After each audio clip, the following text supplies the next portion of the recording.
Olá, bom dia, quase boa tarde, 11h50 da manhã, horário de Brasília, está começando Opinião no Ar, notícia com opinião. Hoje, 23 de outubro, é aniversário da cidade de Alvorada do Norte, em Goiás, Monte do Carmo, no Tocantins, Nova Viçosa, na Bahia e Gravataí, no Rio Grande do Sul. Parabéns para essas e outras cidades que fazem aniversário hoje. Dia da Aviação e o dia que marca o início da Semana do Livro. E aqui, com certeza, somos todos leitores e escritor aqui. Silvio Navarro também é escritor. Amanda, tem algum livro publicado? Não, não tem nenhum livro projeto publicado, mas preciso plantar uma árvore e escrever um livro. Ó, filho já teve. Bom dia para vocês, Amanda e Silvio. Bom dia. Olha, você pode acompanhar a Opinião no Ar também pelo YouTube, pelas redes sociais da Rede TV, Twitter, Facebook e Instagram. Temos o nosso Twitter oficial, temos também um Instagram oficial, os dois com o mesmo endereço, @OpiniãoRedeTV. A gente espera a sua participação usando sempre a hashtag Opinião no Ar. E vamos aos assuntos de hoje. Pauta número 1, eleições presidenciais nos Estados Unidos. Como foi o último debate entre Donald Trump e Joe Biden. Ana Paula Henkel vai estar com a gente, analista política que mora na Califórnia, vai estar com a gente analisando. Está aí a Ana no nosso telão. Bom dia, Ana. Bom dia, Lacombe, Amanda, Silvio. Bom dia, audiência maravilhosa do seu programa. Prazer estar aqui. Vamos lá, vamos saber como é que foi esse debate, esse segundo debate entre Trump e Biden, como é que está essa caminhada para as eleições nos Estados Unidos. Pauta número 2, a Europa entra em novo lockdown. Por que a medida foi adotada se os números mostram que o isolamento total não deu resultados contra a Covid-19? Karina Michelin, jornalista que mora na Itália, estará com a gente aqui falando um pouquinho desse novo bloqueio, desse novo isolamento lá na Europa. Pauta número 3, o aniversário do rei. Hoje, Pelé completa 80 anos de idade, o rei do futebol, atleta do século XX. E está aqui no estúdio com a gente o Fernando Fontana, jornalista esportivo da Rede TV. Fefon, vamos fazer uma grande homenagem ao rei Pelé, merece muito, né? Merece demais, né? Maior esportista do século, maior jogador do Brasil, Pelé. Inclusive, na época que ele jogava, era mais conhecido que o próprio Brasil, né? Então ele merece uma homenagem especial. Nossa, e como eu estou me sentindo velho, que aqui na bancada eu sou o único que viu Pelé jogar. Tudo bem, no fim de carreira, gente, mas eu vi Pelé jogar. Então esses são os assuntos de hoje do Opinião no Ar. Daqui a pouquinho a gente começa a nossa conversa pelas eleições americanas, 11h52, horário de Brasília. Vamos à nossa pauta número 1, eleições presidenciais nos Estados Unidos. Tivemos ontem mais um debate entre Donald Trump e Joe Biden. E a Ana Paula Henkel está mais uma vez virada, acompanhou o debate inteiro. Não dormiu, mas está linda, maravilhosa, como sempre. E vai explicar para a gente como é que foi esse debate, Ana. E o Trump teve, pelo menos, a oportunidade de falar, né, do caso envolvendo Hunter Biden, o filho de John Biden, né? Tráfico de influência, corrupção, Ucrânia, uma história que a imprensa americana, de um modo geral, fez questão de censurar. As redes sociais também fizeram questão de abafar, de censurar. Então, o Trump conseguiu falar disso ontem. E aí? E aí que foi uma noite muito esperada, né, Lacombe? Todo mundo estava aguardando bastante o debate, até porque o último debate entre eles, a gente não conseguiu extrair nada. Foi um falando em cima do outro, muita animosidade. Ontem já colocaram regras diferentes, eram 2 minutos para cada e o microfone cortado após esses 2 minutos e sem as interrupções que nós tivemos no debate passado. E aí deu para a gente extrair bastante coisa, eles conseguiram falar muito mais. Joe Biden muito ensaiado. Algumas pessoas até levantaram nas redes sociais se ele estava com algum ponto na orelha, né? Já que às vezes ele abaixava muito a cabeça, fechava os olhos, parecia estar ouvindo alguém, alguma coisa, mas isso não foi provado.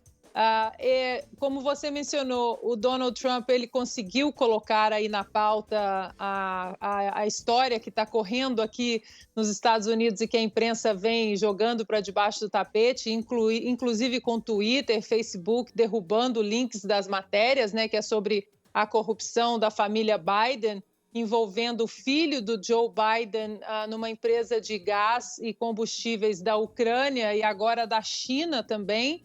E aí o Joe Biden é colocado nessa nesse esquema todo como vice-presidente e tráfico de influência, ou seja, o filho dele teria sido contratado pela empresa de gás Burisma na Ucrânia, exatamente para ter acesso ao governo americano de uma maneira mais fácil através do pai dele, já que Hunter Biden não tem a menor experiência no ramo de combustíveis, né? Donald Trump conseguiu colocar isso no debate, levantou ali o tapete e falaram também de outras políticas, o que foi muito interessante para quem ainda está indeciso. Eu acho que o ponto principal, Lacombe, de ontem é que o Donald Trump ele estava até muito presidenciável, né? Ele não estava aquele Donald Trump malcriado do Twitter e do último debate. E eu acho que isso foi bom, porque aquela base eleitoral dele que gosta, né, do Trump inflado e do Trump mais agressivo, essa base vai votar nele. Então, ontem ele falou exatamente para aquele republicano mais moderado, para aquele que ainda não está tão convencido, tão seguro. Lembrando que aqui nos Estados Unidos o voto não é obrigatório, então você tem que convencer o eleitor a sair de casa para votar. O Hunter Biden, aproveitando que o Fefon está aqui, o Fernando Fontana, ele é mais um Ronaldinho Gaúcho dos negócios, que só virou Ronaldinho Gaúcho depois que o pai se tornou vice-presidente, né? O Lulinha é a mesma coisa. Nas categorias de base nunca foi nada, e o pai virou presidente, ele virou o Ronaldinho Gaúcho dos negócios. Eu acho que até é importante colocar nessa história do Hunter Biden, né? O Biden até tentou responder a isso no debate, falou que ele já foi exaustivamente investigado e nunca ficou provado esse tráfico de influência. A reportagem do New York Post, até saiu uma outra matéria no New York Times, dando conta que o próprio repórter do New York Post, que publicou a matéria, não queria assinar, né? Se recusou a assinar porque achava que a matéria era duvidosa. Outros veículos de imprensa não tiveram acesso aos e-mails para confirmar a veracidade, a autenticidade daqueles e-mails publicados no New York Post. E sobre a história do ponto, isso também surgiu no primeiro debate, né, Ana? Tem teoria conspiratória, que você mesma disse que não ficou provado. Agora, minha pergunta é outra. 47 milhões, cerca de 47 milhões de americanos já votaram antecipadamente. Em 2016, foram 139 milhões de votos, de eleitores votando. A expectativa é que nessa eleição sejam 150 milhões. Significa que, então, 1/3 dos americanos já votou. E há poucos indecisos, né? Na verdade, o que o Biden, tanto o Biden quanto o Trump precisam fazer é fazer com que animar suas bases para irem efetivamente votar, porque aí o voto é opcional, é facultativo. A percepção é de que houve um empate nesse debate. Você acha que as pessoas ficarão mais animadas a votar depois do que viram ontem? Amanda, sobre a matéria do New York Post, das fontes, né, que não teriam condições de serem verificadas, ontem foi divulgado que o suposto computador, o laptop do Hunter Biden, que foi objeto da matéria do New York Post, ontem foi divulgado que o computador ele foi confiscado pelo FBI em dezembro do ano passado, já dentro de uma investigação sobre lavagem de dinheiro. E poucos minutos antes do debate começar, o ex-parceiro de negócios do Hunter Biden, aí essa foi a bomba do dia, ele disse que iria entregar 3 celulares ao FBI, onde ele poderia comprovar a veracidade de várias mensagens, inclusive de alguns e-mails trocados com o Hunter Biden, colocando Joe Biden também ali na divisão de lucro da empresa de gás da China. Sobre o debate, Amanda, eu acho que não teve um empate, não. Eu vou buscar agora o jargão lá da minha antiga profissão do vôlei. Eu acho que foi um 3-1 para o Trump. Não foi 3-0 para ninguém, mas também não foi 3-2. Eu acho que o Trump ele conseguiu, em alguns momentos, provar com as ações da administração dele que ele seria um melhor administrador, principalmente agora saindo da pandemia, porque algumas pesquisas dão agora já uma pequena margem. A semana passada davam 2 dígitos de margem para Joe Biden, o que eu acho que eram números irreais, mas agora essa margem está muito pequena. No entanto, quando a pesquisa é quebrada em assuntos, no assunto economia e recuperação da saúde econômica dos Estados Unidos, aí o Donald Trump ele tem um salto muito grande na frente em relação a Joe Biden. E eu acho que o Donald Trump ele pôde explorar muito isso ontem, eu acho que foi o ponto alto para ele. Porque ele falava até muito em cima das falas do Biden, quando o Biden falava, mas eu vou fazer isso, eu vou fazer aquilo, eu vou melhorar. E o Donald Trump vinha com uma retórica que eu acho que funciona com o eleitorado, que era o seguinte, mas você está há 47 anos na política, você esteve há 8 anos na Casa Branca, por que só agora você vai fazer alguma coisa? Eu acho que isso pode ter surtido algum efeito e também para os estados chaves ali, né? Os swing states, que é Pensilvânia, Ohio, Michigan, Carolina do Norte. Esses estados são conhecidos como swing states, aqueles estados que normalmente decidem as eleições porque eles votam republicanos ou democratas. E os dois ontem tentaram falar exatamente com esses estados. Muito bem, a Ana já praticamente respondeu uma parte da minha pergunta, que era quais seriam os estados decisivos nessa reta final da eleição. Ana, a impressão que eu tenho, tal qual aqui no Brasil, é que é muito difícil de acreditar em qualquer pesquisa aí nos Estados Unidos também. Elas erram sempre. Se não errassem tanto, né? Bom, um clássico exemplo é que o próprio presidente Donald Trump não estaria eleito, segundo as pesquisas, na eleição anterior. E também em grande parte da imprensa americana que a torcida pelo lado democrata é praticamente declarada. E o que hoje a imprensa traz, tanto aí quanto analistas, entre muitas aspas aqui do Brasil, é que a eleição pode ser judicializada, pode terminar com recontagem de votos, de que a margem é muito apertada. Qual é o cenário real? É uma possibilidade muito plausível, Silvio. A gente viu em 2000, a eleição acabou na Suprema Corte, onde questionaram a contagem de votos ali da Flórida, né? A eleição entre George W. Bush e Al Gore. Acabou na Suprema Corte e a Suprema Corte manteve ali a contagem de votos favorável a George W. Bush. E esse ano existe essa possibilidade, sim, Silvio, porque a margem está muito pouca, a margem está muito curta, né, entre os candidatos nesses estados chaves que são muito importantes. Então, eu acho que isso pode acabar na Suprema Corte, sim. Tanto pode acabar que na sabatina da indicação do Donald Trump a semana passada para a Suprema Corte, na sabatina ali do Senado da Amy Coney Barrett, os democratas insistiram na pergunta se ela se recusaria a julgar um possível caso das eleições na Suprema Corte. Ana, aí nos Estados Unidos existe o voto pelo correio. A gente ouviu falar de algumas histórias de votos para o Trump, se não me engano, de militares que foram encontrados no lixo. Esses votos pelo correio, de alguma forma, podem ser decisivos e a fraude poderia estar vinculada a esse tipo de voto? Sim, Lacombe, os republicanos estão muito preocupados porque há indícios também de entrega de votos no correio para pessoas que já estão falecidas, que já não estão aqui, para pessoas que mudaram de endereço, pessoas recebendo 2 cédulas no endereço antigo e no endereço novo. Então, é sabido aí que o Partido Republicano já tem mais de 600 advogados aí pelo país, de olho em toda a contagem, porque como a gente sabe, o federalismo aqui nos Estados Unidos, os estados eles têm muita autonomia. Então, o próprio sistema de votação, de contagem de votos, isso é tudo muito deixado para o estado. E aí, nos estados democratas, os republicanos estão colocando muitos advogados lá exatamente para ficar de olho nessa contagem de votos pelo correio.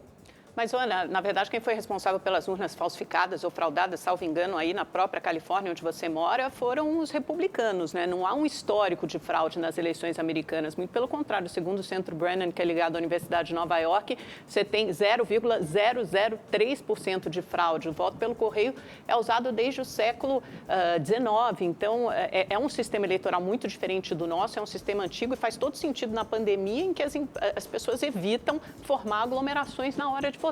Você não acha que percepções como essa, ou quase alimentar teorias desse tipo, não minam o processo democrático?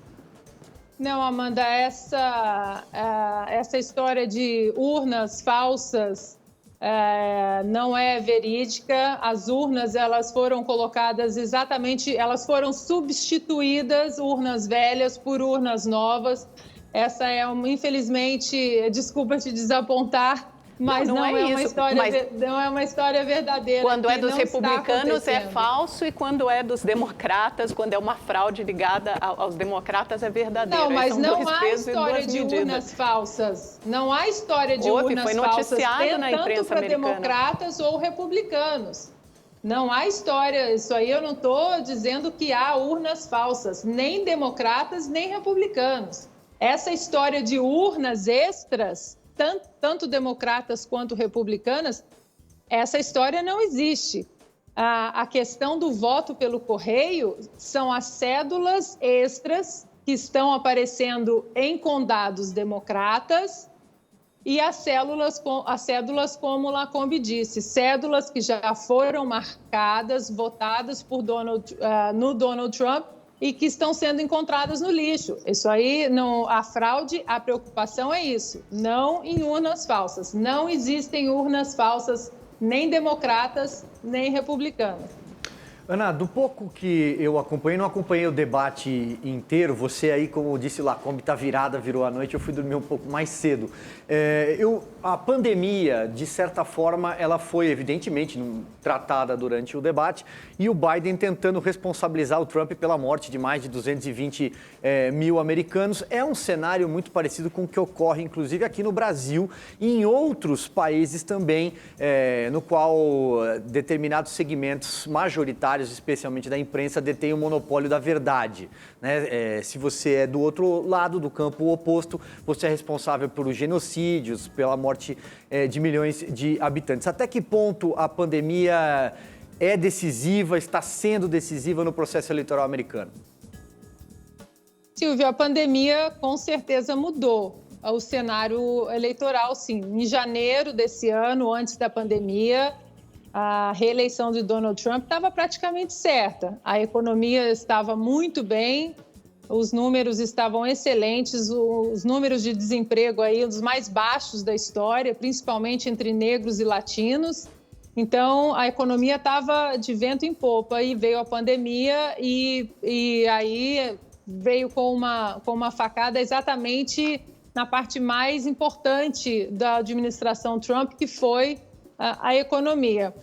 Obviamente que democratas usaram isso como uma arma política no Congresso, ali segurando ajudas financeiras durante a pandemia, mas eu acho que Trump conseguiu mostrar alguns pontos onde Joe Biden repetiu aquelas falácias, você é xenófobo, você é isso, você é racista, e aí Donald Trump, dentro desse assunto pandemia, ele mostrou que ele fechou o país dia 31 de janeiro e os democratas criticaram, dizendo que ele não podia fechar o país, que isso era um ato xenófobo, e o Trump mostrou que ao longo da pandemia, inclusive números, né, que dariam aí 2 milhões de mortos aqui nos Estados Unidos, o Trump mostrou que a pandemia, dentro de toda a surpresa do vírus que pegou o mundo inteiro, né, aí de surpresa, ela foi bem contida nos estados também que o Trump teve mais ação, e como a gente mencionou, existe o federalismo aqui de uma maneira que é de baixo para cima, então os estados eles têm muito mais autonomia. Nos estados democratas ou republicanos, o presidente não tem muito poder de ação. Ana, outro dia eu estava vendo um comentário seu continuando nessa linha da economia, dizendo que o Joe Biden, o programa econômico de governo dele, provocaria uma redução na receita da classe média americana, em torno de 6 mil, 7 mil dólares ano. Você pode explicar um pouquinho por quê? O que traz esse plano econômico dele? Esse plano econômico dele foi muito bem destrinchado pelo Hoover Institution, que está dentro de Stanford, e ele também foi publicado pelo The Wall Street Journal. É um plano que, primeiro, ele tem que elevar os impostos da classe média para todos, para arcar com todos os programas que ele está prometendo aumentar. E também o governo, o recurso federal que ele quer jogar de volta na economia são recursos que não estimulam a economia, o que Donald Trump defende, que é desregular, cortar muita burocracia do Estado, ajudar no empreendedorismo, ajudar o pequeno empreendedor, já que é isso que aquece a economia. Os recursos federais do programa de Joe Biden, eles são recursos, primeiro, apenas na área da saúde, onde esses recursos eles não voltam de uma maneira, no ciclo para a sociedade, e também dentro do Green New Deal. Ou seja, ele vai colocar muito recurso federal dentro do programa ambientalista, no sentido de reformas onde os prédios vão ter que tirar janelas grandes, colocar janelas pequenas. Ele está colocando uma série de regulações aí no programa dele que vai atravancar a economia, além do aumento de impostos. Então, existem alguns californianos aqui que estão desistindo de votar em Joe Biden, porque aqui na Califórnia os impostos já são altíssimos. Inclusive, mais de 15 mil empresas nos últimos 10 anos já saíram daqui exatamente pelos impostos. E aí, nesse programa dele, que ele insiste em falar nos debates que ele não vai aumentar os impostos da classe média, quando você vai na plataforma da dupla Biden e Harris, está lá muito bem destrinchado que ele vai aumentar os impostos, sim. Ana, ontem o Biden até respondeu essa pergunta no debate, ele foi bem claro ao dizer que ele só aumentaria os impostos para quem ganha mais de 400 mil dólares por ano. Isso não é mais classe média, é classe alta, né? Gente que ganha muito dinheiro por ano, muito dinheiro por mês. Conversando com agentes de mercado, o mercado já precificou a possível vitória do Biden, que é hoje apontada como a mais provável por muitos sites que analisam pesquisas, né? O Real Clear Politics, que é mais conservador, o 538, que é menos conservador, muda a taxa, mas todos eles já precificam a vitória do Biden e não há nenhum temor no mercado em relação a isso, que haverá grandes mudanças. Na verdade, eu queria perguntar a você que mudança, que impacto haverá na relação com o Brasil se o Biden de fato for vitorioso, porque a gente vê um alinhamento do presidente Bolsonaro, um alinhamento ideológico mais do que com os Estados Unidos, com o próprio presidente Trump. Se o Biden vencer, na sua visão, qual será o impacto para o Brasil? Amanda, primeiro sobre as pesquisas, eu seria muito cautelosa citando as pesquisas, que a gente vê que a história mostra que as pesquisas estão errando há muito tempo. O Real Clear Politics, ele faz um compilado de todas as pesquisas e são números nacionais. O que números nacionais, a gente sabe que números nacionais não elegem presidentes aqui, sim os números do colégio eleitoral. Eles fazem por estado também. Sim, mas eu ia chegar nisso. O problema é que quando você vai para os estados no Real Clear Politics, de 10 pesquisas que estão lá, 8 pesquisas são com tendências democratas. Então, é muito difícil saber tanto pesquisas do lado mais para o direito, do lado mais para o esquerdo. Hoje, com essa animosidade e essa polarização, no sentido da pesquisa, que eu acho que a polarização no debate ela é essencial, é muito difícil a gente ter certeza dos números da pesquisa. A gente só vai saber realmente se as pesquisas esse ano foram para um caminho mais científico, mais certo e menos político, depois da eleição. Sobre a relação, se por acaso o Joe Biden vencer, Amanda, eu acho que o Brasil e os Estados Unidos têm uma relação muito sólida há muitos anos, alianças comerciais há muitos anos, e eu acho que mesmo Joe Biden vencendo e Jair Bolsonaro tendo aí mais 2 anos de governo até a sua tentativa de reeleição, eu acho que não vai mudar muita coisa, não. Ô, Ana, agora para a gente encerrar, você é uma medalhista olímpica, uma grande campeã do vôlei, né? Sabe que hoje Pelé está completando 80 anos, né? O que você tem a dizer? Bom, obviamente, eu estava brincando aqui que eu sou o único na bancada que viu o Pelé jogar, né? Eu sou o mais velho da turma, você não viu, mas obviamente viu imagens, conhece a história do Pelé. Que atleta sensacional, né? Atleta maravilhoso, inspirador, e ele tem uma passagem muito interessante aqui. Eu estou escrevendo uma trilogia sobre o 40º presidente norte-americano, Ronald Reagan, para lançar em poucas semanas. Só faltava o livro, né? Já plantei árvore, já tive filho, só faltava o livro. E aí, nas minhas pesquisas, eu encontrei uma foto do presidente Ronald Reagan com o nosso querido ídolo Pelé. E a história da foto é que quando eles se conheceram, o Ronald Reagan apertou a mão do Pelé e disse: "Muito prazer, eu sou o presidente Ronald Reagan, presidente dos Estados Unidos, e você, o Pelé, não precisa se apresentar, que todo mundo te conhece." 2 ídolos, viu? Pelé no esporte e o Ronald Reagan na política, né? Foi um grande presidente. O Pelé da política, né, Lacombe? Também. O Reagan foi o Pelé da política. Com certeza. Ana, muitíssimo obrigado mais uma vez pela sua participação. Contamos com você outras vezes. Obrigado.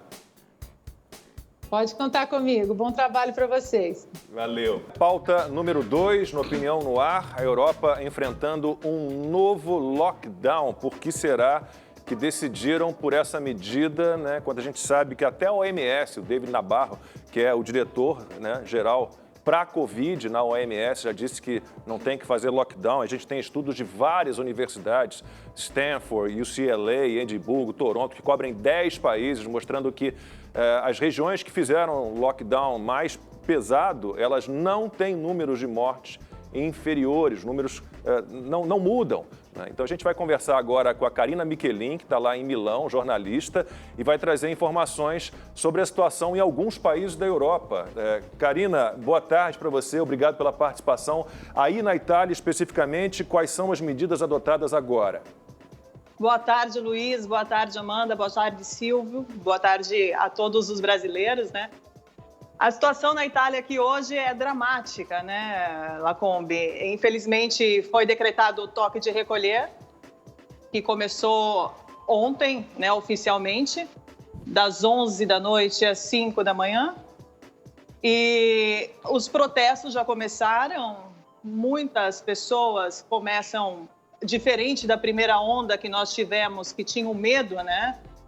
Agora as pessoas estão mais, além do medo, tem também a raiva, né? Porque muitas pessoas, os políticos principalmente, não fizeram o dever de casa e tiveram 7 meses para fazer e não fizeram. Amanda, Silvio. Silvio, pode ir. Vamos lá. Karina, eu queria te perguntar o seguinte, se aí na Itália e também em alguns países da Europa que estão adotando essa segunda onda de lockdown ou toque de recolher, na França também, por exemplo, né, das 21 horas até as 6 da manhã, algo até estranho, né, porque é como se à noite e na madrugada você não pega o vírus, né, e no momento em que a circulação é muito menor. Mas aqui no Brasil, por exemplo, nós estamos num momento de um certo debate politizado a respeito da obrigatoriedade ou não da vacina. Eu queria que você dissesse para a gente como é que o italiano ou o europeu está lidando com essa questão da obrigação ou não da vacina. Olha, Silvia, eu vou falar para você em relação à Itália, que é o que eu estou vivendo mais de perto, tá? Agora, a vacinação não é a salvação, como dizem muitos cientistas e muitos médicos que trabalham na linha de frente desse vírus.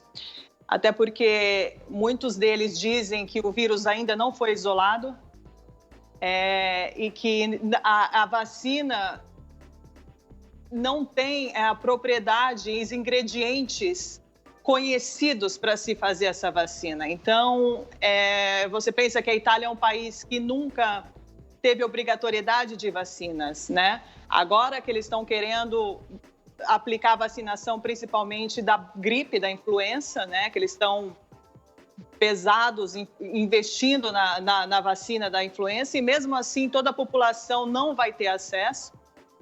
Então, a vacina não é a salvação para muitos italianos, para muitos médicos.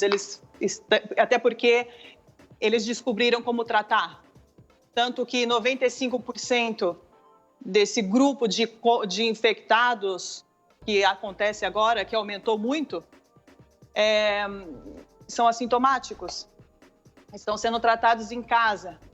5% desenvolve uma forma mais agressiva. E é essa a preocupação, porque os hospitais não se prepararam. Então, abriu o hospital de campanha novamente, na Feira de Milano, que foi feito por investimentos privados, né? Até Chiara Ferragni e Fedis, que são 2 influencers que fizeram uma campanha para arrecadar fundos para esse hospital, que foi fechado logo quando acabou a pandemia, não usaram ele direito, e agora estão reabrindo esse hospital de campanha para colocar as pessoas que estão infectadas pelo Covid. A Itália teve uma primeira onda muito dramática, né, Karina? Tem uma população de idosos muito grande. Acho que a vacinação, os cientistas querem a imunização, vacinação para salvar vidas, logicamente, para salvar pessoas, mas também para poder abrir a economia com mais conforto, senão fica nesse abre e fecha. Como é que está o número de casos e mortes aí? Olha, hoje nós temos um boletim de 19.370 novos casos. São 90 mortos, onde foram feitos 170 mil testes. Só que a gente tem que precisar uma coisa importante. 95% dessas pessoas são assintomáticas, não é como no início do ano. No início do ano, nós tínhamos um outro quadro muito dramático, porque as pessoas não sabiam como proceder. Primeiro que as autópsias não foram liberadas, os médicos não tiveram acesso às autópsias, que eram uma coisa fundamental para aquele momento. E muitos erros aconteceram, erros médicos. Pessoas, os mais idosos, nas casas de cura, foram infectados, onde esse grupo, que era um grupo de risco, que devia ter sido protegido, e não foi. E ali aconteceu tragédias incalculáveis. Então, o mesmo erro começa a se repetir.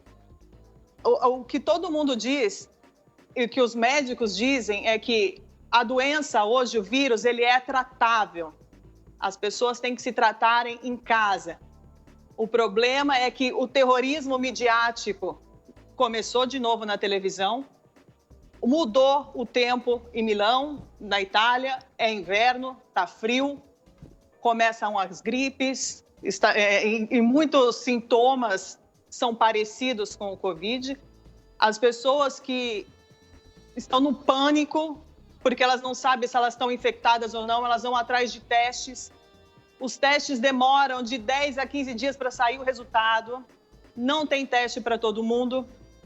E aí começa o quê? O terror. Karina, você tocou em dois pontos importantes. A vacina, ontem eu estava entrevistando um médico sobre o assunto, ele disse, bom, um bolo demora 40 minutos para assar no forno. Mesmo que você coloque 10 cozinheiros na cozinha e monte a cozinha mais equipada, com todos os utensílios necessários, o bolo vai continuar demorando o mesmo tempo para ficar pronto. Quer dizer, você não tem muito como acelerar esse processo da vacina. Não tem por que a gente precipitar o uso dessa vacina se a gente não tem, como vemos na Europa, né, o número de casos aumentando, mas o número de mortos muito baixo. Se não me engano, está em torno de 10 vezes menos do que era no início. Então eu pergunto, será que, para a gente terminar a nossa conversa, será que a população da Europa, a gente viu protestos na Alemanha, na Inglaterra, em alguns países europeus, contra esse fechamento, contra o lockdown, as pessoas querendo retomar a sua vida, a economia precisa girar e economia tem a ver com saúde, tem a ver com vida. Você acha que pelo que você percebe na Itália especificamente, as pessoas estão assim, mais revoltadas realmente e prontas a protestar e a não respeitar alguma medida como está sendo tomada agora? Sim, muitas delas, mas acontece que a polícia, eu te falei, a Itália é um governo parlamentar, né? O primeiro-ministro está decidindo e fazendo decretos na calada da noite, anunciando de última hora e descarregando a responsabilidade nos prefeitos, nos governadores, e cada um pode tomar sua decisão. E aí está se revelando quem são os totalitaristas, os xerifes, né? E é o que a gente fala, a economia não pode andar separada com a saúde, porque aqui a gente está vendo um drama enorme que a gente acaba de entender que esse segundo golpe vai ser fatal. E não só para a economia, culturalmente, e se continua assim, é um golpe grande para a nossa civilização. Karina Michelin, jornalista, nos trazendo aí informações sobre essa segunda onda de Covid-19 na Europa, esse lockdown imposto mais uma vez. Jornalista Karina Michelin, muitíssimo obrigado pela sua participação. Eu que agradeço. Até uma próxima. Um beijo para todos. Até mais. Daqui a pouquinho, pauta número 3, Fernando Fontana está aqui quietinho, pronto para falar dos 80 anos do Rei Pelé. A gente vai direto para a redação do Rede TV News. O Tribunal Especial de Julgamento que analisa o processo de impeachment contra o governador de Santa Catarina, Carlos Moisés, do PSL, vai decidir hoje se aceita ou não a denúncia contra ele. Quem tem as informações é o repórter Murilo Rincon. Boa tarde, Murilo.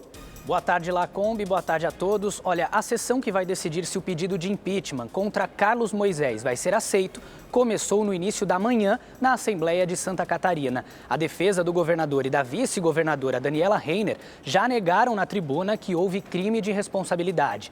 Os dois são acusados de dar aumento salarial para os procuradores do Estado por medida administrativa. 5 deputados estaduais e 5 desembargadores fazem parte do julgamento. Se o pedido for aceito por maioria simples, Carlos Moisés e a vice serão afastados do cargo por 180 dias. Mudando de assunto, o desemprego durante a pandemia de coronavírus bateu recorde em setembro. De acordo com o IBGE, o Brasil encerrou o mês com 13 milhões e meio de desempregados, o que representa uma alta de 33% desde maio. Mais informações no portal da Rede TV, o redetv.com.br. E claro, no Rede TV News, às 7h30 da noite, tem tudo isso e muito mais. Uma boa tarde a todos. Agora, a nossa pauta número 3. Hoje é o aniversário do Rei Pelé, que completa 80 anos de idade. Está aqui com a gente Fernando Fontana, jornalista esportivo da Rede TV, para falar um pouquinho desse dia tão especial. Pelé que nos últimos tempos, Fefon, anda sofrendo um bocado, está com problemas de saúde, mas tem uma história no esporte assim maravilhosa. Eu não conheço nenhum atleta que tenha essa história tão vitoriosa de superação. E é um atleta completo, né? Você pensar assim num time de futebol, até no gol ele já jogou. Já jogou e bem, viu? Jogava muito bem. Né? Todo mundo que treinava com ele dizia que quando ele chegava no gol, ele pegava tudo. Era impressionante. Quer dizer, o cara que nasceu para o esporte, né? E ele tinha o biotipo exemplar para um esportista e tinha todos os fundamentos espetaculares. Cabeceava muito bem, chutava de pé direito, de pé esquerdo, tinha arrancada, sabia cruzar. Quer dizer, ele sabia fazer tudo, né? Um cara perfeito, realmente. E um atleta que a gente não vê mais, tudo bem que o futebol hoje em dia é uma indústria, mudou completamente, mas ele vestiu a camisa do Santos, da seleção brasileira e vai lá, passou pelo Cosmos nos Estados Unidos, numa época que tentaram levar o futebol, não deu certo, depois, agora há pouco tempo, voltou. Né? E essa relação de amor entre um jogador e um clube a gente raramente vê também, né? É muito tempo na equipe do Santos, né? E o Pelé fez uma história, foram 1.091 gols pelo Santos, né? Por clubes, né? Mas a maior parte deles pelo Santos, pelo Cosmos ele fez pouco. Mas realmente o Pelé foi um cara sensacional e o Pelé é maior que o Santos. Hoje, na minha opinião, o Pelé ele é maior que o Santos. Se você for perguntar em qualquer parte do mundo quem é o Santos, alguns caras vão saber responder. Agora, se você perguntar quem é o Pelé, todos vão saber responder. Então, é um cara genial. Não, eu morei em Santa Catarina, morei 5 anos em Florianópolis, numa época em que os argentinos, o câmbio os favorecia, iam muito a Florianópolis. E tive algumas discussões com argentinos querendo me convencer de que Maradona foi melhor que Pelé. É que sempre tem essa rixa, né? Não, e se você for analisar friamente os números, o Maradona perde, mas perde de lavada. E se você for analisar em termos de jogador, de futebol, o Pelé fez 1.281 gols, se não me engano. É o único tricampeão mundial. Até hoje é o único tricampeão mundial. Maradona fica no chinelo. Né? O Maradona tinha uma perna esquerda sensacional, mas a direita, vai lá, não era isso tudo. Bem mais baixo que o Pelé, já não era bom cabeceador. O Pelé era aquele... Se você que vai montar um time, botar Pelé, puder criar clones, botar o Pelé de goleiro, lateral esquerdo, lateral direito, ele joga em todas as posições. É um negócio impressionante. Impressionante. E o Pelé, ele é querido até por quem não viu ele jogar. Eu estava até levantando um dado bem interessante. Nas redes sociais do Pelé, são 4 milhões de seguidores. 33% são pessoas que têm menos de 18 anos. Então, quer dizer, as pessoas, através dos pais, dos avós, sabem da história, vão caçar na internet as poucas imagens que tem, porque não são tantas assim, e aí veem que ele é genial e querem seguir o Pelé. Quer dizer, ele parou há tanto tempo e até hoje você encontra seguidores querendo acompanhar a vida do rei. O fato é que o Pelé levou o Brasil para o mundo também. Isso que eu ia falar. Projetou a imagem do país. Projetou a imagem do Brasil. Lá fora. E o brasileiro realmente é esquisito, né? Se fossem 80 anos do Diego Maradona, já que você citou Lacombe a Argentina, hoje a Argentina estaria parada, as pessoas estariam na rua, em filas de cinema, claro, sem pandemia, né? O brasileiro parece que esquece um pouco das coisas, mas por outro lado, pegando o gancho que eu falei inicialmente, do Pelé ter levado o Brasil para o mundo, ser um embaixador do Brasil, você acha que se o Pelé não tivesse existido, Fefon, o futebol seria a paixão que é aqui? Não, acho que não. Acho que o Pelé é o grande responsável pela paixão do futebol no Brasil, né? Porque ele conseguiu levar o futebol numa atmosfera muito maior. Até se você saísse do país, naquela época que ele jogava, e perguntava onde era o Brasil, muita gente não sabia responder. Aí se você falasse, onde joga o Pelé? Pelé, você é amigo do Pelé e tal. Então as pessoas sabiam responder. Então o Pelé, ele criou, realmente, eu acho que o futebol brasileiro, ele deve ao Pelé tudo aquilo que o futebol tem hoje. Você falava da Argentina, a estreia do Pelé na seleção brasileira foi contra a Argentina. Foi contra quando ele tinha 16 anos. Olha. 16. E aí o Brasil perdeu. Foi campeão mundial com 17. E aí, no ano seguinte ele foi campeão mundial. O Brasil perdeu para a Argentina por 2-1, mas foi o Pelé que fez o gol contra a Argentina. E o 10º gol do Pelé foi contra o Andrada, que era um goleiro argentino também. Quis o destino. Ó, tá aí, se não me engano, é o 10º gol. Esse aí mesmo. É muito interessante perceber o peso que o futebol e o Pelé, né, junto com o futebol, porque as duas histórias estão muito associadas, tem na formação da imagem internacional do Brasil. Lá fora somos conhecidos como país do futebol e o Pelé tem tudo a ver com essa história, é o país do Pelé também. Né? E é um ídolo, é uma falta quando você menciona, né, que as gerações de hoje vão buscar ainda, são seguidores do Pelé, que faz um ídolo, talvez, para essas gerações. Falta ídolo, sim. Hoje o futebol brasileiro está escasso de ídolos, né? A gente teve outros depois do Pelé, mas realmente o Pelé é o grande embaixador do Brasil. Ronald Reagan foi citado aqui, né, pela frase histórica do Pelé. Olha só, o Silvio Luiz, narrador esportivo aqui da Rede TV, gravou um vídeo contando uma história sobre o Rei Pelé. Vamos ver. Pessoal, para mim falar do Pelé é a coisa mais simples que existe. Eu tive a felicidade, vejam bem, a felicidade, naquela época, ser exatamente repórter de campo.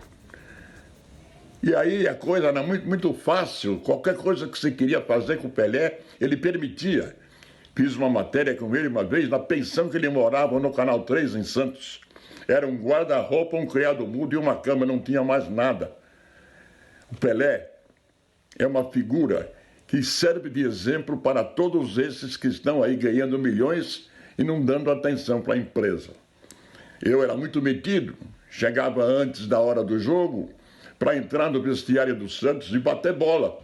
Eles de meia, eu com meu sapatinho, naquele time lá de Mengalvio, Coutinho, Pelé e Pepe, sendo bobinho na roda dos jogadores. Imagina se eu peguei na bola alguma vez. No intervalo, eu entrava para chupar laranja e acabava de ver o Mauro deitado no chão com uma toalha nas costas, botar os pés na parede para fazer a circulação reverter.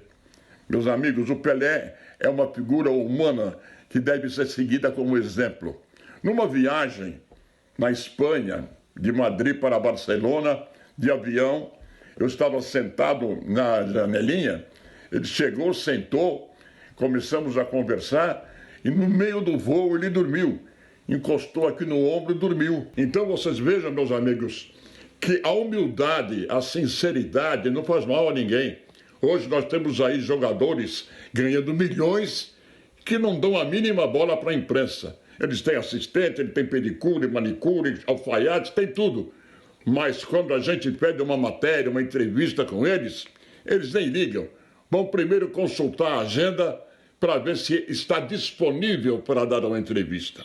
Viva o rei! Bom, e o tempo ficou curto. Agradeço a sua participação. Volte uma outra vez para a gente bater um papo com mais calma. E a gente termina o programa hoje com 2 gols do Pelé, narrados pelo Silvio Luiz. Bom fim de semana, até segunda.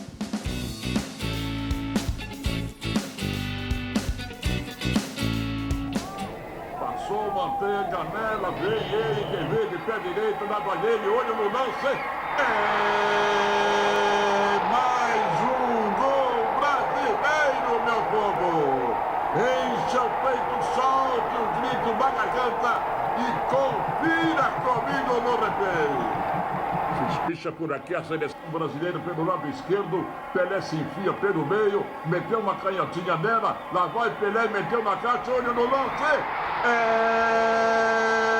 Mais um gol brasileiro, meu povo!